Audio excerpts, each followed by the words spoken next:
Səfər qabağı istirahət edən xüsusi təlimatlı hərbi kəşfiyyatçılar gecə yarısı tam xəbər verilən kimi oyandılar. Mayor pəncərəyə yaxın pərdən yürüdülər.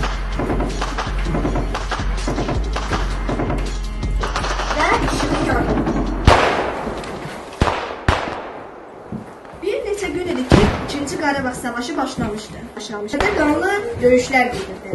Təmas xəttinə yaxın hərbi hissədə, onun yerləşdiyi qəsəbədə gecələr işıqları yandırmaq təhlükəsizlik tədbiri kimi qadağan olunur. Sizə deyilende mayor deyil. Yəqin sən əvvəlki göstəriciləri görməmişsin. Xeyr, komandir, görməmişsin. Bunlardan 10-15 kilogram ağırdır. Üstünə də gəl silah sursatı, zorla hərəkət edirik. Komandir, akşam bir bağlamada gətirmişdilər. Açanda gördük ki, içində quş ağacın olan rezin sapaqlar. Bunlar nə üçündür? Bunlar çayın içində geçmək üçündür. Biz buradan Ağdamdan Laçına qədər çayın içində hərəkət etməli olacaq. Çünki quru ilə hərəkət etsək, mina düşmə ehtimalımız çoxdur. Çayın içində mina bastırılmaq ehtimalı isə azdır. Hazırsınız? Hazır! Komandir. Ari, yaldızlarını götürməyi unutmamsa, yaldızlarını da götür ki, xeyr, unutmamışım. Yolçu yolda gəlir.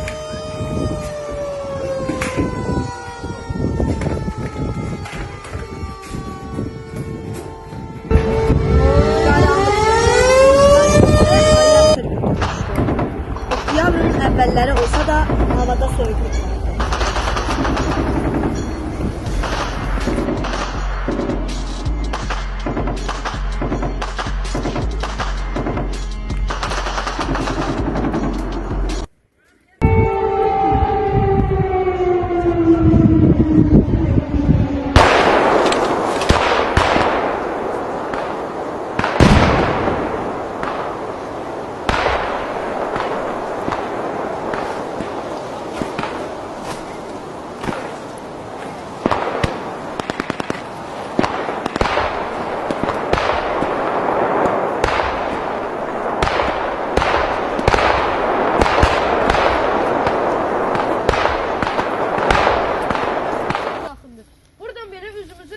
Getməliyik. Arif, kömür gətirməyi unutmamısan?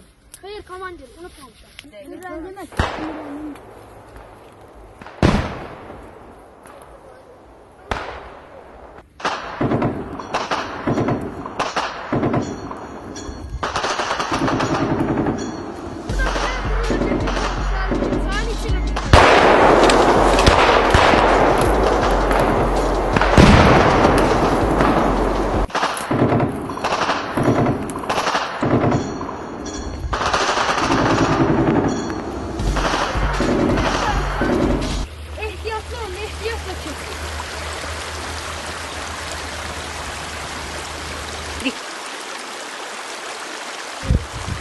Artık 4 saatdən artıqdır yol gedir.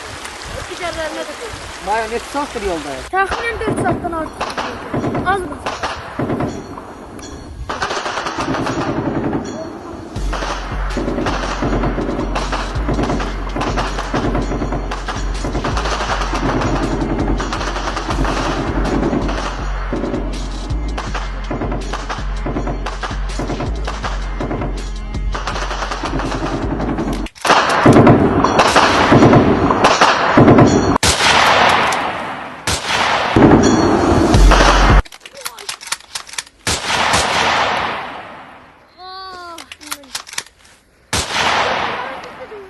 Yok, sadece sıyırdı.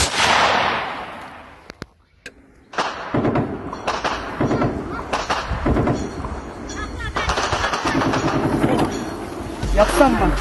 Ari, ehtiyatlı ol, düşman sol kayanın arkasındadır. Oldu komandir.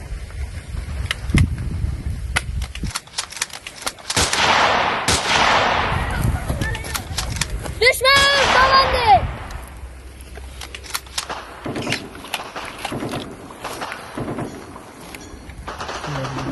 Yaxşısan mı komandir? Yaxşıyam, sağ ol.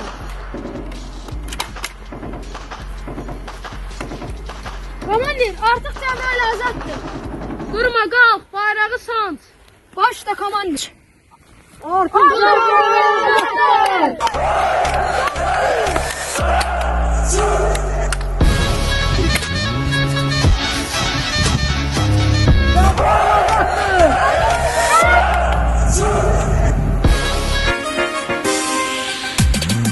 Biz şanlı ordumuzun şəhadətini öyrənir. Döyüşən hər əskərin cəsarəti